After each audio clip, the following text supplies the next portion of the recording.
Assalamualaikum warahmatullahi wabarakatuh. Saya Miftahul Hidayati dari Program Studi Pendidikan Guru Madrasah Ibtidaiyah Fakultas Agama Islam Universitas Islam Malang. Pada perkembangan zaman pada era saat ini, peran teknologi di era globalisasi sangat berpengaruh dalam dunia pendidikan, terutama dalam strata sekolah dasar.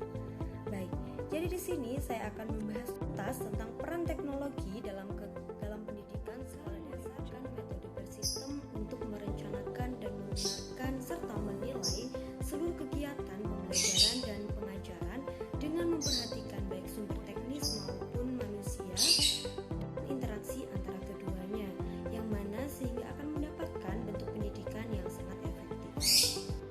Menurut pendapat saya, tokoh ilmuwan di balik peran teknologi dalam pendidikan sekolah dasar di era globalisasi ini adalah Muffoletto.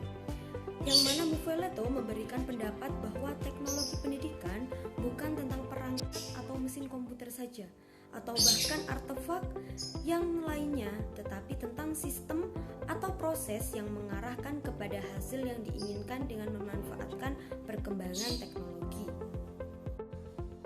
Di sini saya membagi menjadi 3 tahapan teknologi dalam pendidikan. Yang pertama ada sumber belajar. Nah, sumber belajar di sini adalah teknologi digital yang membantu guru untuk memproduksi bahan-bahan pembelajaran. Nah, guru juga menentukan satu kreativitas yang cocok digunakan dalam pengajaran kepada siswa. Yang kedua, ada media pembelajaran. Nah, di mana media pembelajaran ini adalah sesuatu yang dapat digunakan untuk menyalurkan bahan pembelajaran. Dalam hal ini, guru akan mempersiapkan media yang cocok digunakan untuk pengajaran kepada siswa. Dan yang ketiga, ada alat administratif, di mana alat administratif ini adalah alat perbaikan keefektifan pengorganisasian lembaga pendidikan, yang mana pengelolaan data administratif yang meliputi data siswa, data guru maupun data lembaga sekolah itu sendiri. Selain tahapan-tahapan dalam peran pendidikan, saya juga mempunyai contoh penerapan teknologi pendidikan dalam pembelajaran sekolah dasar atau madrasah ibtidaiyah. Nah, yang pertama, saya akan mengembangkan media pembelajaran dengan semenarik mungkin untuk menarik simpati belajar anak sekolah dasar. Yang kedua, ada pemanfaatan teknologi digital dengan membuat permainan dalam bentuk pembelajaran sekolah. Dan yang ketiga, saya akan memanfaatkan teknologi digital dengan belajar jarak jauh menggunakan aplikasi Zoom dengan sajian-sajian pembelajaran yang sangat menarik. Dan yang keempat, saya akan membuatkan laboratorium pembelajaran guna memberikan peserta didik aktif dalam kegiatan proses belajar penelitian. Kita akan menemukan sesuatu, yaitu tentang kelebihan dan kekurangan dari penelitian yang akan kita teliti. Nah, di sini saya mempunyai kelebihan teknologi pendidikan sekolah dasar di era globalisasi. Yang pertama ada metode belajar efektif.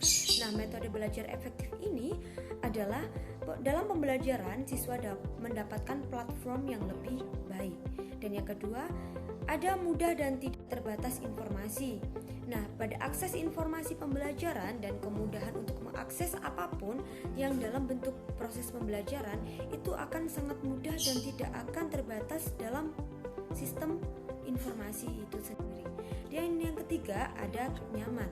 Nah, nyaman di sini adalah semakin berkembangnya teknologi dalam pendidikan akan semakin nyaman proses pembelajaran yang akan kita lakukan. Selain ada kelebihan, kita juga mempunyai kekurangan dalam teknologi pendidikan sekolah dasar di era globalisasi. Yang pertama adalah tentang gangguan. Nah, banyak sekali berbagai macam gangguan yang akan terjadi, mulai dari akses internet, bahkan dalam sumber yang ditemukan juga tidak terlalu valid. Yang kedua ada pola pikir malas. Terkadang peserta didik dihadapkan oleh suatu tugas yang lebih mengandalkan akses internet tanpa membaca. Jadi peserta didik ini menekankan lebih kepada copy paste tanpa membaca sumber-sumber yang akan mereka gunakan. Nah, yang ketiga adalah tentang biaya yang mahal. Dalam akses internet, untuk mengolah segala hal tentang pendidikan digunakan akses internet yang tentu tidak murah. Bahkan kita juga harus mengeluarkan ribuan uang untuk bisa mengakses satu kali akses internet dalam memenuhi pendidikan pada era sekarang. Baik, itu saja yang dapat saya sampaikan. Banyak sekali kekurangan yang belum saya bahas di teknologi pendidikan sekolah dasar di era globalisasi ini. Semoga kita dapat bertemu di lain waktu. Semoga bermanfaat. Pamit undur diri. Wassalamualaikum warahmatullahi wabarakatuh.